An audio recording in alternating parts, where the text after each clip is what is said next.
សារ៉ាដែលវាយលើស្បែកជើងរលោងល្អបាទអរគុណចាស់បងប្រុសហ្នឹងហើយសារ៉ានេះគឺជាប្រភេទ cream សម្រាប់ថែរក្សាគុណភាពស្បែកបាទគ្រប់ប្រភេទបាទស្បែកជើងកាបូបផ្សាយកង្វាត់បាទឲ្យតែថាបងចង់យកទៅប្រើបាទស្បែកជើងលើកលែងតែប្រភេទស្បែកឆៅរបៀបស្បែកកម្មនិយាយទេគឺយើងប្រើអត់កើតទេ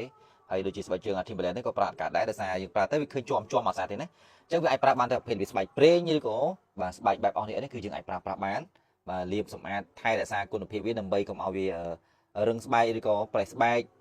ហើយនឹងកុំឲ្យវាស្លក់ពណ៌បាទនៅពេលដែលយើងលាបទៅឧទាហរណ៍ថាស្បែកជើងនេះពេលយើងប្រើប្រាស់យូរវាស្លក់ពណ៌មើលទៅស្លេកស្លេកអញ្ចឹងយើងគ្រាន់តែដាក់ cream លាបសម្អាតវាយលើស្បែកជើងទៅគឺវា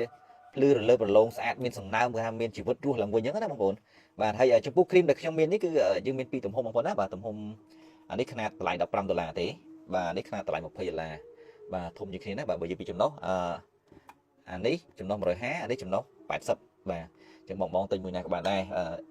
យើងទិញអា15ក៏បានទិញអា20ក៏បានបាទនិយាយទៅប្រើប្រាស់បានគ្រប់ប្រភេទស្បែកទាំងអស់ណាហើយចំពោះមេដែលចង់បានប្រភេទស្បែកជើងបាទស្បែកជើងប្រហែលជាអាចនឹងសប្តាហ៍ក្រោយនេះយើងមានចូលស្តុកបានប្រហែលគូទៀតដែរហើយនៅក្នុងស្តុកចាស់ស្អាតនេះបងស្រាញ់ចង់បានបាទស្រានតែទំហំជើង41 42ពាក់បានណាបាទនេះ41 42អានេះក៏41 42បាទខាងនេះRed Wing 875ដូចជាទំហំតូចនេះបាន40បាទហ្នឹងហើយលេខ39 40ហើយអាខាងចុងគេនេះគឺលេខ42កន្លះបាទ43បាទហើយមួយគូទៀតនោះដែលនៅជាមួយអាវនេះគឺហើយទំហំវាដូចជា39 40បាទមេបងដែលជើងតូចបាទអាចពាក់បានអ្នកជើង39 40ណាហើយសម្លៀកពាក់ដែលពាក់កបោលលក់អូអានេះថតជូនបងប្អូនមើលបន្តិចចុះបាទអានេះជ្រុលតែបានឆ្លើយតបខមមិនបងប្អូនយើងហើយបាទលើកជាវីដេអូជាប្រធានបទមកថតកៅបងប្អូនយើងមើលបន្តិចបាទនេះជាសម្លៀកពាក់ដែលពាក់កបោតែងតែប្រើប្រាស់ក៏ដូចជាលក់ដែរបាទអ្វីដែលខ្ញុំលក់ក៏សុទ្ធតែជារបស់ដែលខ្ញុំចូលចិត្តប្រើប្រាស់ដូចគ្នាបាទទាំងស្បែកជើងខោអាវ